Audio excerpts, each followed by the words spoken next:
Did you know over 2,000 children die every year in the United States from injuries? Injuries are one of the leading causes for the fire department to be called out to help people. Hi, I'm Dr. Jeffrey Pellegrino. I'm part of the Hudson Fire Department and part of the American Red Cross. Together, our organizations are really working hard to reduce that number every year. And you're going to be part of that solution. One, because you're a caring, wonderful person, and you have a new wonderful person coming into your life. Over the next few minutes, I want to help you think about your life at home. Help you organize some ways to keep yourself safe as well as your new growing family. We'll start with some kitchen ideas. We'll talk about the fire itself, and then we'll even get into some safety issues to help you get out of the house even faster. And then we'll end up talking about infant CPR, which is something that you'll have a chance to practice with at home and then be ready for if your child or a child that you might be near has a cardiac arrest. So I look forward to sharing that with you over the next few minutes. Thank you. This message is brought to you by the U.S. Fire Administration. Have two ways out. When fire strikes, deadly smoke can fill your home within minutes. That's why the USFA wants you to plan and practice home fire drills. Draw a map of each level of your home showing all doors and windows. Discuss the map with everyone who lives with you. Practice your home fire drill at least twice a year. Make sure all doors and windows that lead outside open easily. Push the smoke alarm button to start the drill. Try feeling your way in the dark or with your eyes closed. Have at least two ways out of every room. If your first way out is blocked by fire or smoke, you can use your second way out. If there is smoke, get low and go. Crawl quickly under the smoke to your nearest exit. Close doors behind you and gather at a pre-planned outside meeting place where first responders can see you. Call 911. Remember, get out and stay out. Never go back inside for people, pets, or things. Learn more at www.usfa.fema.gov. Welcome to the kitchen, the most dangerous room in your house. From the knives that might be on our counters to the hot water that may be coming out of our sinks, children need to be really safe, and that's part of our responsibilities.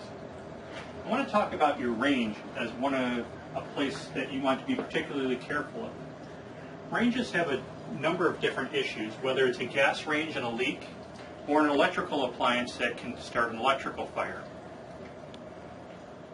As we approach understanding when an emergency happens, we use our senses, and that could be the sense of smell, the sense of sight, and so we want to use those to understand what's happening.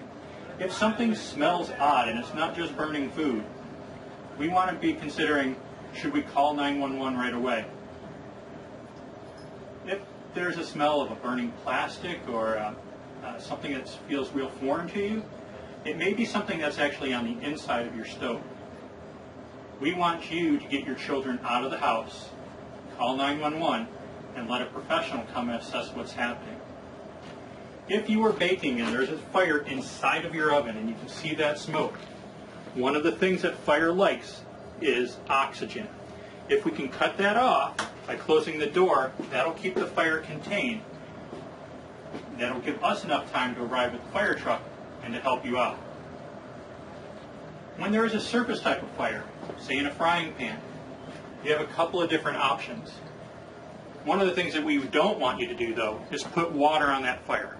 Water and oil don't mix, and it may spread the fire. If you have the opportunity and you had some baking soda, you could put that on. But the recommendation is to take a lid of some sort or a tray and to put that over the top of it. Again, what we're doing is reducing the amount of oxygen, and that's going to put out your fire. Another resort is to go back to your fire extinguisher. One of the challenges, though, is where do you keep it? Some people may consider putting their fire extinguisher underneath their sink. And if you have it and it's handy, it might be okay. The challenge is, over time, that fire extinguisher starts to move underneath that cabinet as you put more and more things in there. So be careful. As you're thinking about finding a fire extinguisher maybe for your home, or understanding the fire extinguisher that may have existed in your home, size is going to be of importance. This size fire extinguisher will be super helpful for a kitchen-based fire, or maybe up to the size of a trash can. We want you to be careful, though, that you might find very small fire extinguishers that are aerosol-based. These fire extinguishers are not tested appropriately and may not function as you need it. So as you're looking for fire extinguishers, remember to look for a quality one that is marked as tested. So fire extinguishers all have some common properties. They all have a mechanism for you to release it, a mechanism for you to not accidentally release it, and then an apparatus for being able to spray it. So let's go over these parts really quick. The handle here is where you're going to be releasing whatever your extinguisher is made of. The pin, or a safety of some sort, is going to be able to prevent that from being squeezed. We're going to use the mnemonic PASS, P-A-S-S. P stands for pull the pin, then you're going to aim the device, you're going to then squeeze the handle together and sweep. That sweeping motion at the base of the fire is going to help put it out at its base so it won't re-flare up on you. So to put PASS into practice, we have a virtual fire here, and I want to show you the fire extinguisher. P, pull the pin, we're going to aim the device, and then we're going to squeeze the handle together, aiming at the base of the fire, sweeping. Those are the 4 steps, P-A-S-S. Pull the pin, aim, squeeze the handle, and sweep across the base. So we're out in our little test range right now. People often drop off old fire extinguishers to us at the fire department. We want to try just 2 of them really quick, but I have a couple of things I want to point out to you. Notice how these have gotten dirty over time? That's not such a big deal, but there's a dry chemical in a lot of these that often get compacted at the bottom. So every 6 months or so when you change your fire detector batteries, give this a shake and you should be able to feel the chemicals moving up and down. There's also a gauge on a lot of these fire extinguishers. This particular one isn't showing that it is properly charged. So fire extinguishers come in different shapes. This is one that has a couple of different things that we haven't seen before. It has a gauge, which we want to make sure is on full when we check it every 6 months. We want to make sure that powder in there is also free every 6 months. And then when it comes time to actually using it, knowing what we're actually pulling and squeezing. We have a pin here, and then we have a squeeze handle down here. So let's go with our PASS acronym by pulling the pin. We're going to aim the fire extinguisher at the base of the fire, and then we're going to squeeze the handle in a sweeping motion. As we talked about in the beginning around fire escape plans, a couple of things I want to remind you of. If you detect a fire, you want to institute that plan as soon as possible. That means getting everybody outside of the house and then calling 911. When we talked about fire extinguishers, I also want to remind you that fire extinguishers are tools for adults. We do not want children to spend time and put themselves at risk by staying in the house trying to use a fire extinguisher to help. So again, as a good parent, make sure you have the tools and the resources, but practice your fire escape plan and make sure everybody knows how to get out. Hi everyone again. I've taken off my firefighter helmet, I've put on my Red Cross shirt, and want to share a couple things about some tragedies that happen in households because children are inquisitive and sometimes we take our attention away from them and they get themselves into trouble. The thing I'm talking about is choking. Choking is one of the major hazards for infants and for toddlers, even children. It's one of the biggest killers of them. And so we as parents and caregivers need to be aware of the foods and other choking hazards that are around us. And that's based on shape and size and consistency of the item or the food, and also the developmental behaviors of the child themselves. So there are many foods that might be thought of as kid-friendly, like grapes, right? Or popcorn or nuts. But those are actually pretty good plugs for that child's airway. And so we need to be careful. We need to be particularly careful around hot dogs if you could probably think of the best shape of a plug for an airway, it would probably be that hot dog. So what can we do? Well, we need to be careful of what we introduce to our children in terms of how they can access different things. And we need to put things on their plate that are small enough that they can get down. And so cutting hot dogs lengthwise instead of, into the little circles might be a good way to do that. We could change the shape of grapes and maybe cut them into quarters in 4 different places. And so those are going to be helpful. So don't give children high-risk foods such as hard candies, nuts, seeds, or even healthy things like raw carrots. So be careful. Never let children run or play while eating. Keep coins and other small items away from them, out of the reach of young children. And carefully read any of the warning labels that have been introduced into a lot of products these days in keeping them away from young children. And then toys are also a problem for many children, the things that might break off. So test that device, make it around, make sure nothing comes off, okay? So, and then one of the best things you can do is pay attention to what's coming next. This is the first aid that you would do to help a child if they are choking. But first we want to learn, how do we recognize choking in the first place? And I'm going to share a video that allows you to see choking in adults and children, but then also infants. So recognizing that our children are going to grow up at some point because we're paying attention. So here's the next video. A person who is choking may look panicked, confused, or surprised, or hold the neck with one or both hands. You may hear coughing or high-pitched squeaking noises, or nothing at all. If you are with a person who starts to choke, first, ask the person if he or she is choking, or check to see if an infant is crying. Then, obtain consent to help. If the person can speak or cry or is coughing forcefully, encourage the person to keep coughing. A person who is getting enough air to speak, cry, or cough forcefully is getting enough air to breathe. But be prepared to act if the person's condition changes.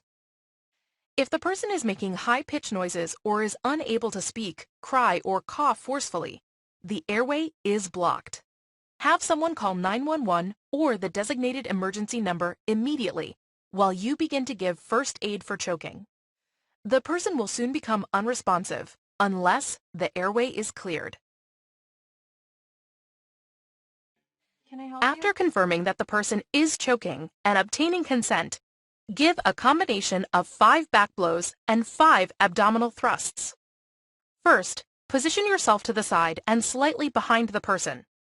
Bend the person at the waist so that his upper body is as parallel to the ground as possible. Firmly strike the person between the shoulder blades with the heel of your hand. Give 5 back blows. After the 5th back blow, reposition yourself to stand with one foot in front of the other, placing your front foot in between the person's feet to provide balance and stability. Find his navel with 2 fingers from one hand. With your other hand, make a fist and place the thumb side against the person's stomach, right above your fingers. Cover the fist with your other hand. Give 5 abdominal thrusts, pulling inward and upward. Continue giving sets of 5 back blows and 5 abdominal thrusts until the object is forced out and the person can cough forcefully, speak, or breathe. Or, if the person becomes unresponsive, send someone to call 911 if it has not already been done. Carefully lower the person to a firm, flat surface and immediately begin CPR, starting with compressions if you are trained. For a child, you might need to kneel in order to give effective back blows and abdominal thrusts.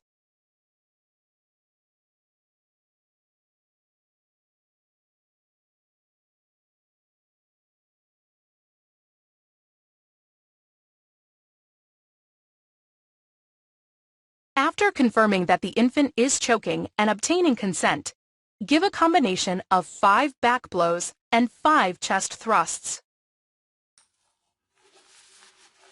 First, Place your forearm along the infant's back, cradling the back of her head with your hand. Place your other forearm along the infant's front, supporting her jaw with your thumb and fingers. Do not cover the infant's mouth. Turn the infant over and lower her onto your thigh so she is face down with her head lower than her chest. Give 5 back blows. Firmly strike the infant between the shoulder blades with the heel of your hand. Then, reposition the infant. Place one hand along the infant's back, cradling the back of the infant's head with your hand. Next, turn her over so she is face up with her head lower than her chest. Give 5 chest thrusts. Place 2 fingers in the center of the infant's chest, just below the nipple line. Press down about 1.5 inches, then let the chest return to its normal position. Continue giving sets of 5 back blows and 5 chest thrusts until the object is forced out and the infant can cough forcefully, cry, or breathe, or until she becomes unresponsive.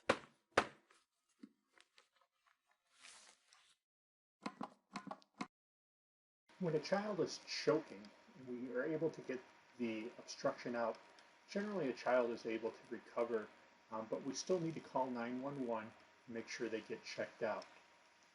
For a child who we're not able to get the obstruction out, we also need to be calling 911 very early. A couple of things I encourage you to do from a firefighter perspective and from a parental perspective. One, shout for help immediately, get somebody's attention, and get them calling 911. Take the child then out into the street, meet that ambulance right where it's going to end up, so they don't have to take time to get equipment out and get into the house. Go to them. Time is of the essence. Now, if a child, again, is not able to get the obstruction out, then we're going to have to eventually expect them to pass out, or we may find them unresponsive. So in the next set of videos, we're going to talk about infant CPR. And that infant CPR is where we're going to help a child who's not breathing and who does not have a heartbeat, or what we would say is non-responsive. So this is a very highly stressful situation. You need to understand that you're going to react probably quite strongly to this, and you'll develop some superpowers as a parent, most likely, and we want you to encourage to do that, to take care of the child. This may also be a situation where you might be around somebody else's child and need to help them. So we want to encourage you to use these skills not only for your own children, but for all the children that might be around you. So please pay attention to the next video about infant CPR. You can go home and practice this on a baby doll of some sort. Do not practice it on your real child because we're actually compressing their chest and blowing into them. We don't want to actually hurt them. This is a skill that we would use in an emergency. All right, thanks. If an infant is unresponsive and not breathing or only gasping, assume cardiac arrest and begin CPR. Ensure the infant is on her back on a firm, flat surface such as the ground. The baby's unresponsive. Next, stand or kneel to the side of the infant and place 2 fingers on the breastbone just below the nipple line with your hand closest to the infant's feet. Now, give 30 chest compressions. Using the tips of your fingers, push down about 1.5 inches and then let the chest return to its normal position. Continue to push hard and fast, giving compressions at a rate of between 100 and 120 compressions per minute. After the 30th compression, prepare to give 2 rescue breaths. First, place a breathing barrier over the infant's nose and mouth. Then, open the airway by putting 1 hand on the forehead and 2 fingers on the bony part of the chin and tilting the head back to a neutral position. Make a complete seal over the infant's nose and mouth with your mouth. Blow for about 1 second while looking to see that the chest rises. Take another breath, make a seal, and give a second rescue breath. Continue giving sets of 30 chest compressions and 2 rescue breaths until you notice an obvious sign of life. An AED is ready to use and no other trained responders are available. You have performed 5 sets of CPR and another trained responder is available to switch. You have performed 5 sets of CPR, you are alone, and need to call 911. EMS personnel take over. You are alone and too tired to continue, or the scene becomes unsafe. I have the AED in the first aid kit. Infant CPR is something that we don't wish upon anybody. Of course, though, we want you to feel empowered to be able to help if the time should come where it is needed. Take time to practice. Think about becoming certified, and you learn a whole bunch more in a first aid class and a CPR class than just the actual skills. Lots more on prevention and ways to make yourself safer in the community.